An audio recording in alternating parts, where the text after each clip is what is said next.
പൂങ്കാവനത്തിലേക്ക് സ്വാഗതം. കഴിഞ്ഞ വീഡിയോയിൽ ഒരു വിത്തിൽ നിന്ന് ആമ്പൽച്ചെടി മുളപ്പിക്കുന്നത് എങ്ങനെയാണെന്ന് ഞാൻ കാണിച്ചിരുന്നു. ഇന്ന് നമുക്ക് ആമ്പൽച്ചെടിയിൽ നിന്ന് വിത്ത് എങ്ങനെയാണ് കളക്ട് ചെയ്യേണ്ടതെന്ന് കാണാം.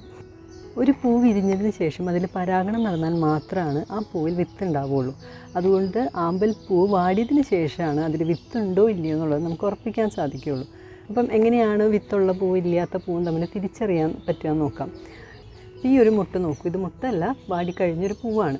ഒരു പൂവിൽ വിത്തുണ്ടെന്നുണ്ടെങ്കിൽ അത് പൂവും തണ്ടും തമ്മിൽ ചേരുന്ന ആ ഒരു ഭാഗം ഉണ്ടല്ലോ, അതായത് ആ പൂവിൻ്റെ ബേസ്, അവിടെ പ്രസ് ചെയ്ത് നോക്കിയാൽ മനസ്സിലാവും. ഈ വാടി പൂവ് ഞാൻ പ്രസ് ചെയ്ത് നോക്കുമ്പോൾ അത് വളരെ സോഫ്റ്റാണ്. അതിൻ്റെ അർത്ഥം അതിൽ വിത്തില്ല. അതേപോലെ തന്നെ അതിൻ്റെ കളറൊക്കെ മാറിയിട്ടുണ്ട്, കുറച്ച് യെല്ലോയിഷ് കളറൊക്കെ ആയിട്ടുണ്ട്. ഇനി ഈ ഒരു പൂമുട്ട് നോക്കൂ, ഇത് വാടിയ പൂവാണ്, പക്ഷേ ഇത് പ്രസ് ചെയ്യുമ്പോൾ നല്ല ഹാർഡാണ്. പിന്നെ അതിൻ്റെ ഷേപ്പിനും ചെറിയൊരു വ്യത്യാസമുണ്ട്.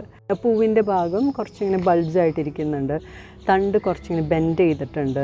അതേപോലെ കളർ നോക്കുകയാണെങ്കിൽ കുറച്ച് കരിമ്പച്ച കളറുമായിട്ടും നമുക്ക് കാണാൻ സാധിക്കും. അപ്പോൾ ഇത് വിത്തുള്ള പൂവ്, ഇത് വിത്തില്ലാത്ത പൂവ്. വ്യത്യാസം മനസ്സിലായല്ലോ. ഇനി ഇതിൽ നിന്ന് എങ്ങനെയാണ് വിത്ത് കളക്ട് ചെയ്യേണ്ടതെന്ന് നമുക്ക് നോക്കാം.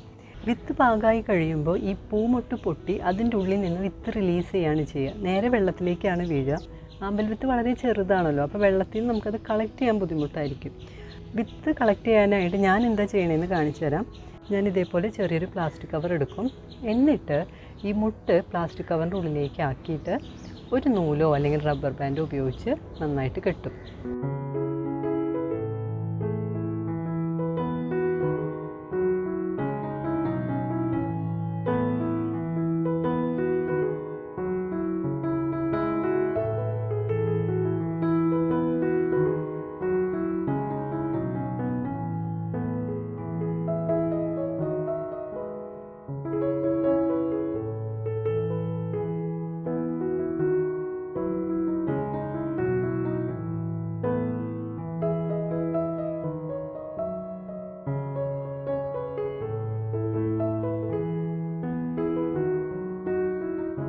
ഈ വിത്തുള്ള പൂ ഇപ്പോൾ പ്ലാസ്റ്റിക് കവറിൻ്റെ ഉള്ളിലാണല്ലോ, അതുകൊണ്ട് വിത്ത് റിലീസ് ചെയ്യുമ്പോൾ ഈ പ്ലാസ്റ്റിക് കവറിൽ അത് കളക്ട് ചെയ്യും.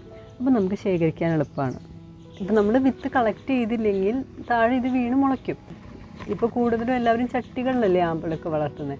വിത്ത് നേരെ മണ്ണിൽ വീണ് മുളയ്ക്കും, നിറയെ തൈകളും ഉണ്ടാവും. താല്പര്യം ഉണ്ടെന്നുണ്ടെങ്കിൽ നമുക്ക് ഈ തൈകളൊക്കെ പറിച്ച് വേറെ നട്ട് നോക്കാം. വിത്തിൽ നിന്ന് ആമ്പൽ വളർത്തുമ്പോൾ മിക്കപ്പോഴും മദർ പ്ലാന്റിൽ നിന്ന് വ്യത്യസ്തമായിരിക്കും കളറ്. അത് എപ്പോഴും ഓർത്തിരിക്കുക.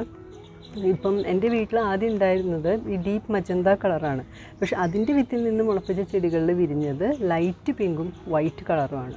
താഴെ കാണിച്ചിരിക്കുന്നതാണ് വിത്തിൽ നിന്ന് മുളപ്പിച്ച ചെടികളിലുണ്ടായ പൂക്കളുടെ കളർ. മുകളിലുള്ളത് മദർ പ്ലാന്റും.